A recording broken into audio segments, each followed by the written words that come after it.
떡 5개와 물고기 2마리로 남자 장정만 5천 명을 먹인 이야기, 너무나 유명한 이야기죠. 마태, 마가, 누가, 요한 사복음서 전체에 기록된 몇 개 안 되는 사건 중에 하나가 이 오병이어 사건이기도 합니다. 그런데 전 복음서 다 기록되어 있기 때문에 조금씩 차이가 있다는 사실을 우리가 좀 알 수 있게 되는데, 마태복음과 마가복음에서는요, 오늘 이 사건이 예수님의 긍휼로부터 시작이 됩니다. 예수님 무리를 보시고 목자 없는 양 같아서 그들을 불쌍히 여기셨다. 그래서 그들의 병을 고치시고 말씀을 가르치시다가 날이 이제 저물게 된 거죠. 반면에 요한복음에서는 예수님이 빌립에게 우리가 어디서 떡을 사서 이 사람들을 먹이겠느냐 이렇게 물으시면서 그들의 믿음을 시험하셨다고 기록하고 있습니다. 생명의 떡이요 진정한 메시아이신 예수님을 더 깊이 알게 하시기 위해서 제자들의 믿음을 시험하시는 장면으로 오병이어가 시작이 된 거죠. 자, 그런데 오늘 본문은 누가복음의 저자인 누가는 좀 다른 관점에서 오병이어를 시작하고 있습니다. 9장 1절을 보시면 먼저 예수님이 12명의 제자를 파송하시는 이야기가 나와요.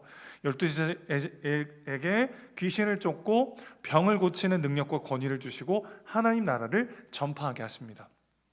그러니까 여러분, 예수님의 제자들이 많지만 그 중에서 이 12이라는 제자는 특별히 중요합니다. 왜냐하면 구약에 12지파가 있었다면 신약의 이 12사도를 통해서 새로운 교회, 신약의 교회가 시작되는 그 주춧돌의 역할을 하는 사람들이기 때문에 이들을 사도라고 불렀어요. 그리고 누가는 바로 여기에서 그들을 10절에 보면 사도라고 부릅니다. 넓은 의미의 사도와 좁은 의미의 사도가 있어요. 이 사도라는 말은 기본적으로 보냄받은 자라는 뜻입니다. 예수님에 의해서 보냄받은 자가 사도의 넓은 의미여서 여기에는 뭐 바나바도 속할 수 있고 여러 예수님의 제자들이 이 넓은 의미의 사도에 포함되는데, 이 12은 또 특별해요. 가룟 유다가 예수님을 배신하고 자기의 목숨을 끊은 다음에 11명의 남은 제자들이 한 명을 더 세우잖아요. 그렇죠? 그냥 둬도 되는데 그 12이라는 숫자를 꼭 맞춘 이유는 이 12사도가 신약의 주춧돌이 되기 때문에 그렇습니다.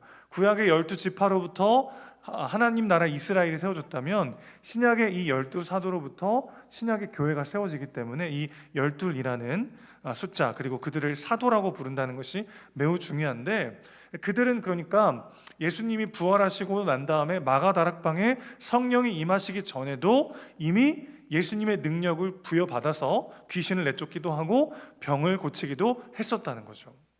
그래서 이렇게 예수님이 그런 능력을 주셔가지고 막 가는 곳마다 귀신이 떠나가고 병을 고치고 하나님 나라가 이 땅에 이미 임했다는 것을 막 선포하면서 제자들이 엄청난 감사와 감격을 가지고 예수님께 돌아와가지고 막 지난 전도 보고를 하는 일이 있었어요.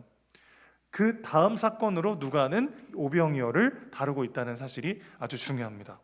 누가는 사도들이 하나님 나라를 전파하고 능력을 행하면서 돌아오고 이제 예수님과 함께 그 일을 이어서 하는 와중에 날이 저물어 갔다고 말하고 있는 거예요.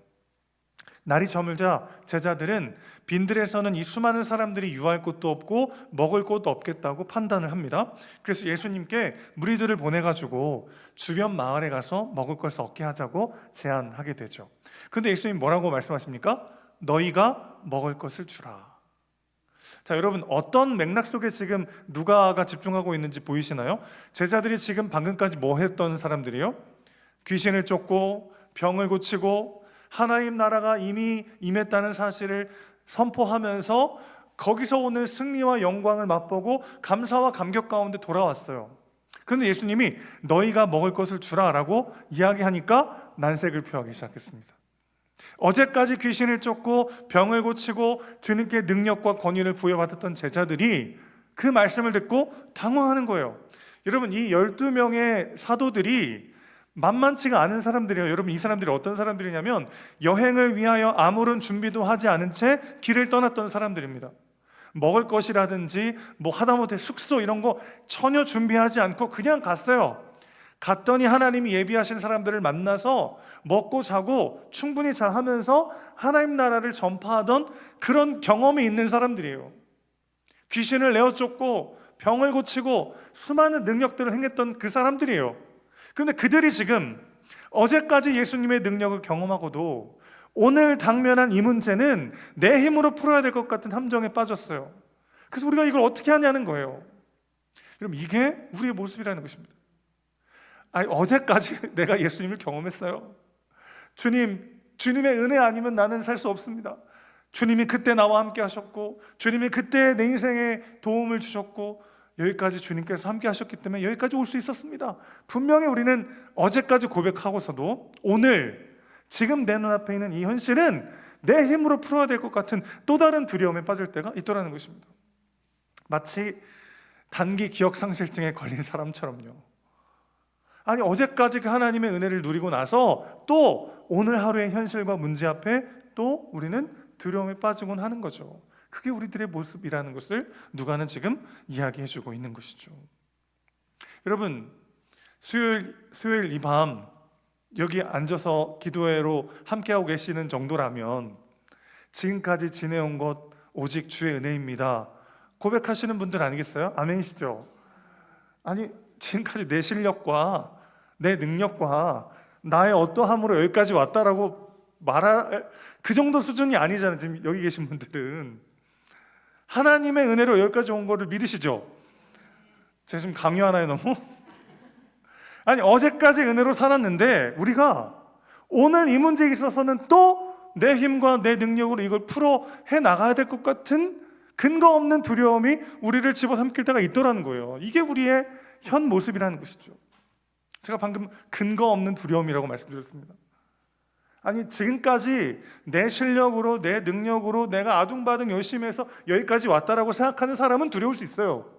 내일의 문제가 또 있으니까요. 지금까지 내가 100가지 문제를 해결했어도 내일 또 다른 문제가 오기 때문에 거기에는 당연히 두려울 수 있죠. 지금까지 내 힘으로 했는데 또 어려움이 찾아오니까 두려우는 건 당연해요. 그런데 만약에 지금까지 지내온 것 오직 주의 은혜입니다라고 고백한다면 우리 하나님이 어제까지는 너와 함께 했는데 내일부터는 네가 알아서 해라 그러신 분이 아니잖아요. 근데 우리는 마치 이 문제부터는 내가 어찌 해야 될 것처럼 근거 없는 두려움에 빠질 때가 너무나 많더라는 것입니다. 이것이 우리의 현 존재의 모습이라는 거예요. 예수님의 능력을 우리는 알아요. 그분이 인도하시고 그분이 책임지시고 그분이 함께 하셔서 여기까지 왔다는 것도 고백해요. 그런데 이 문제는 내 힘으로 해야 될 것 같아요. 이 현실만큼은 그 일이 풀려야만 해결될 것 같은 근거 없는 두려움에 사로잡힐 때가 있더라는 것입니다. 왜 그렇게 될까요? 여지없이 제자들이 너희가 먹을 것을 주라는 이 하나님 예수님의 말씀에 제자들이 집중하는 건 무엇입니까? 자기들이 가지고 있는 거죠. 주님, 우리가 가진 거라고는 떡 5개와 물고기 2마리밖에 없습니다. 지금 제자들이 집중하고 있는 건 뭐예요? 자기들이 가진 거예요. 여러분, 그런데 내가 가진 것에 집중할 때 아이러니하게도 내가 가지지 못한 것만 보이게 되어 있어요. 이거밖에 없습니다. 이게 무슨 말이에요? 우리에게는 이만큼이 부족합니다. 그 말이에요. 참 놀랍죠? 내가 가진 것에만 집중하면요, 신기하게도 나한테 없는 것만 더 크게 보여요. 근데 지금 주님이 그걸 물으셨습니까? 아니, 지금까지 자기들의 능력으로 귀신을 쫓고 자기들의 능력으로 병을 고쳤으면 두려워해도 돼요.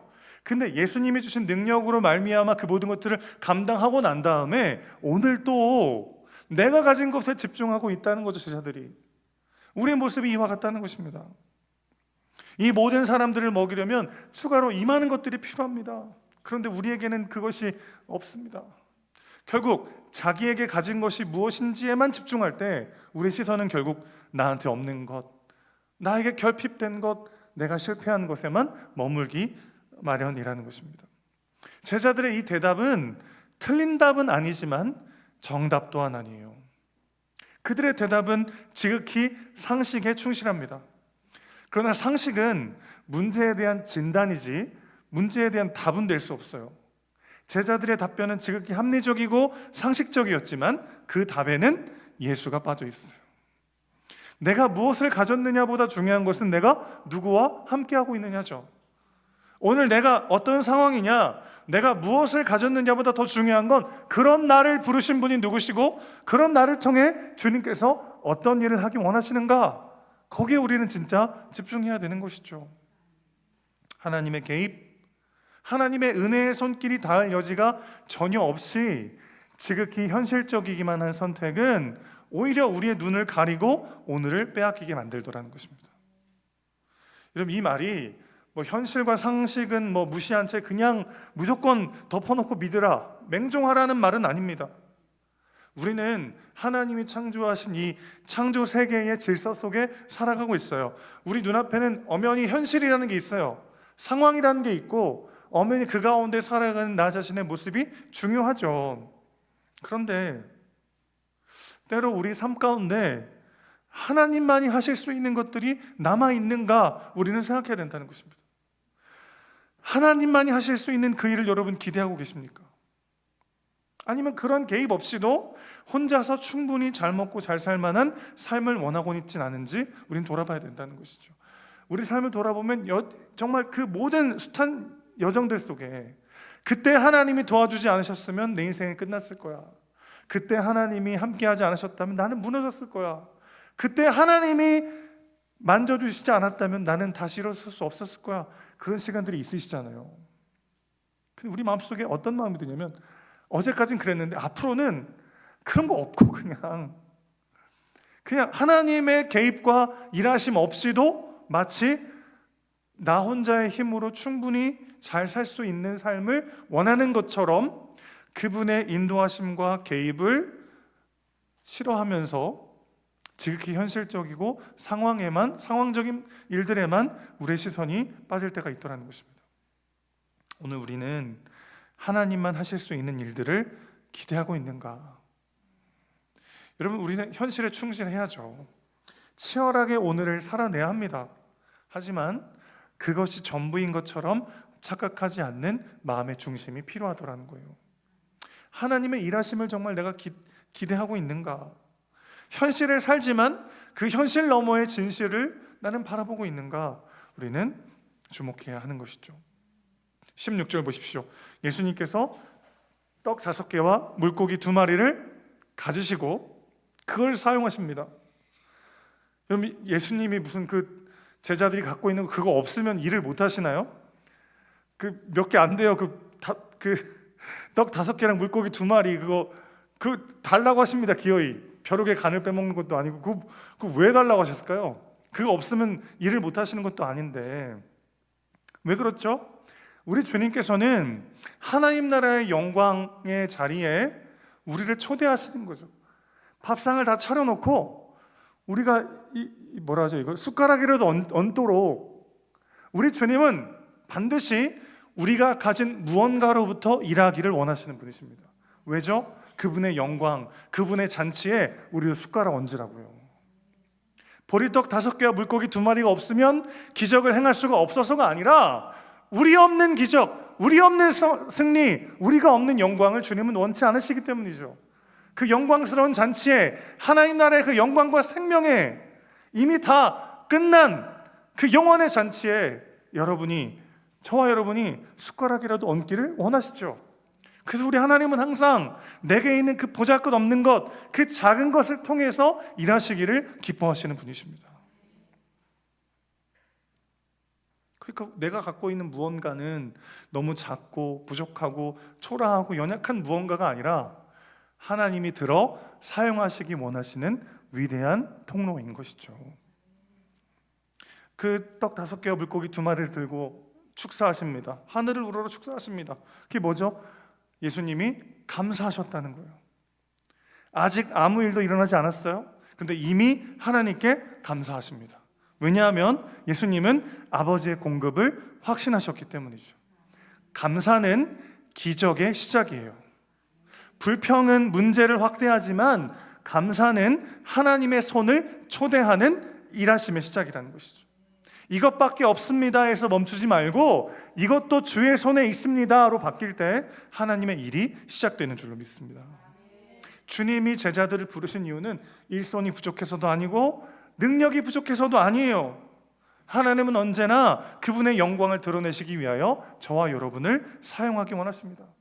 우리가 하는 작은 섬김, 보잘것없는 헌신이라 할지라도 주님의 손에 붙들릴 때 그것은 놀라운 기적의 역사가 되는 것이죠.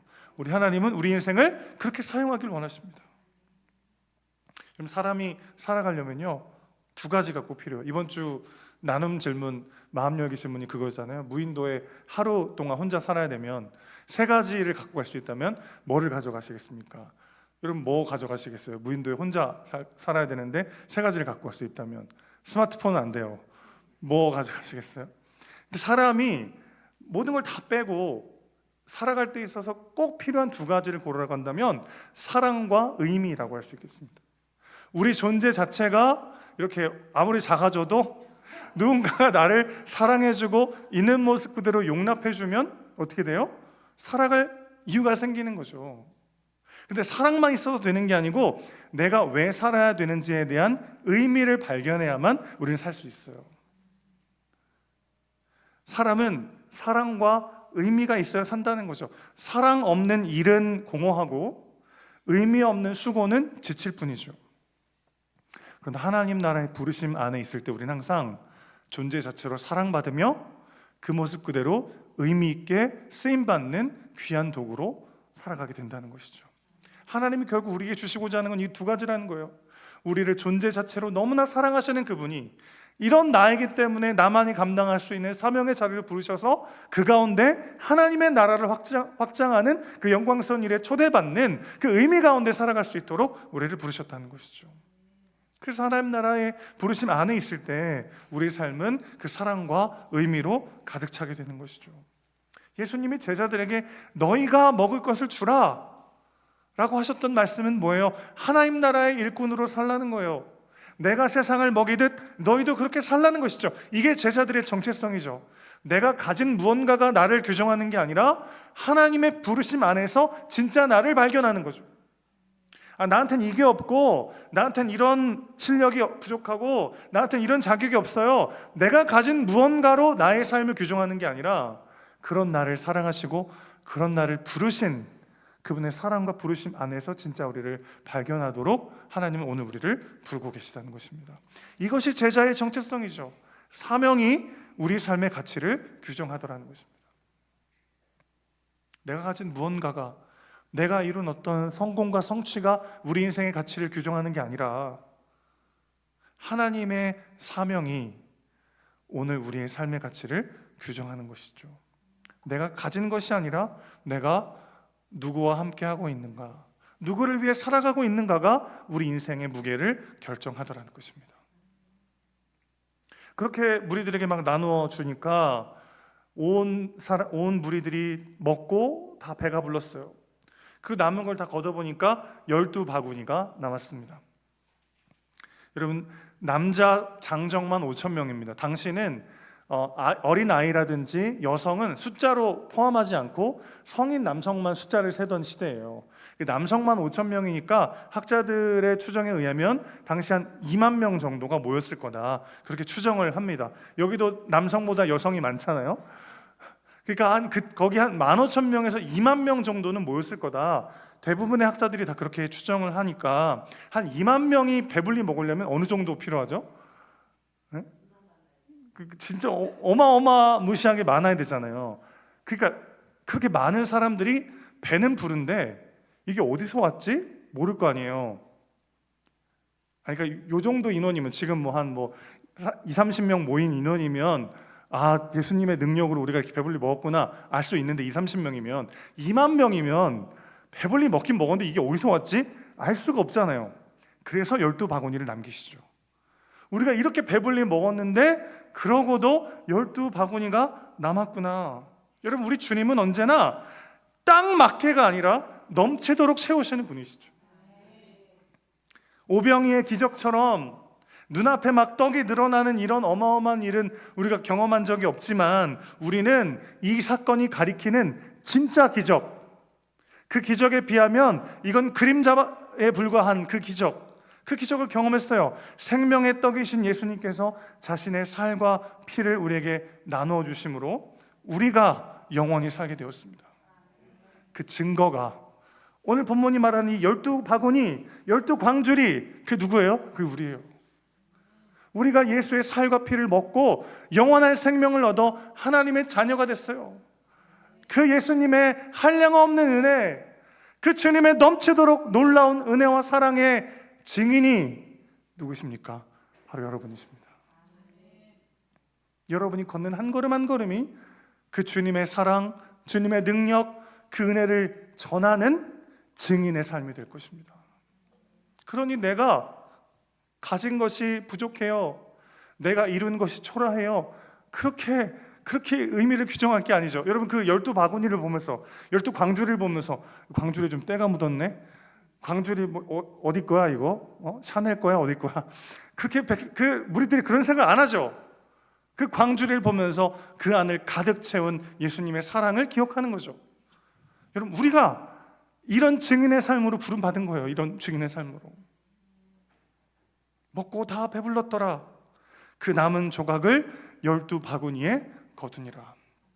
그 주님의 한량없는 사랑, 그 넘치도록 크고 놀라운 그 사랑의 증인으로 저와 여러분을 부르셨습니다. 내가 가진 무언가로 우리 삶이 규정되기에는 우린 너무 영광스러운 사명자로 부름받은 거예요. 내가 이런 성취와 세속적 기준으로 내 인생을 평가하기에는 그분의 우리를 향한 은혜와 사랑이 너무나 차고 넘친다는 것이죠. 그 부르심이 합당한 삶을 살아가십시오. 너희가 먹을 것을 주라.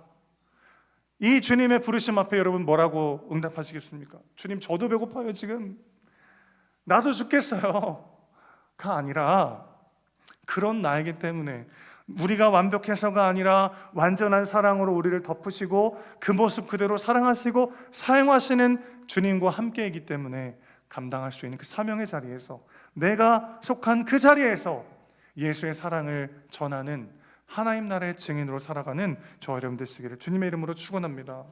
주님 손에 들린 작은 떡과 물고기처럼 우리의 삶이 하나님의 손에 들려 그렇게 영광스러운 삶으로 쓰임 받으시기를, 그리고 우리가 그렇게 사용되고 있음을 눈을 들어 바라볼 줄 아는 하나님 나라의 자녀요, 그 나라의 대사로 살아가는 저와 여러분 되시기를 주님의 이름으로 축원합니다.